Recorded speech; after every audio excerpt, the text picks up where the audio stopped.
1971 भारत पाकिस्तान युद्ध। जब बांग्लादेश पाकिस्तान से अलग होकर एक नया देश बना, इस युद्ध में भारत ने पाकिस्तान के छक्के छुड़ा दिए थे। लेकिन इस युद्ध के नायक अरुण खेत्रपाल के बिना इस युद्ध की चर्चा अधूरी रहेगी। उन्हें दुश्मन के सामने बहादुरी के लिए महज 21 साल की उम्र में भारत का सर्वोच्च सैन्य सम्मान परमवीर चक्र मरणोपरांत प्रदान किया गया था। अरुण खेत्रपाल का जन्म 14 अक्टूबर 1950 को पुणे, महाराष्ट्र में हुआ। उनके पिता M.L. खेत्रपाल इंडियन आर्मी में कोर ऑफ इंजीनियर्स अधिकारी थे। 16 दिसंबर 1971 को भारत ने पाकिस्तान को युद्ध में धूल चटाई थी।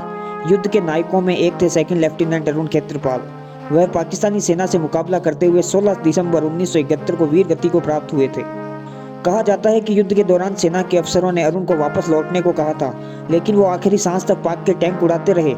सेकंड लेफ्टिनेंट खेत्रपाल की शौर्य और बलिदान को देखते हुए उन्हें मरणोपरांत परमवीर चक्र से सम्मानित किया गया। अरुण खेत्रपाल को संगीत की अच्छी समझ थी और वो एक बढ़िया तैराक भी थे। पिता भी सेना में थे, इसलिए वह भी देश की सेना में गए। अरुण खेत्रपाल के इंडियन मिलिट्री एकेडमी देहरादून से निकलते ही पाकिस्तान के साथ जंग शुरू हो गई थी।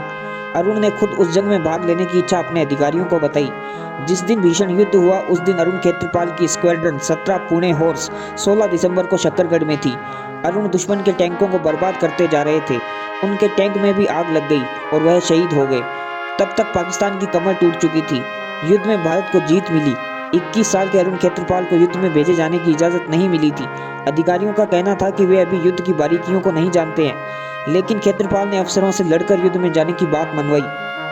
अरुण खेत्रपाल के अंतिम समय की वीरता को याद करते हुए रिसालदार कहते हैं, टैंकों की इस लड़ाई में खेत्रपाल का टैंक भी आग की चपेट में आ गया था, लेकिन इसके बावजूद उन्होंने टैंक को नहीं छोड़ा।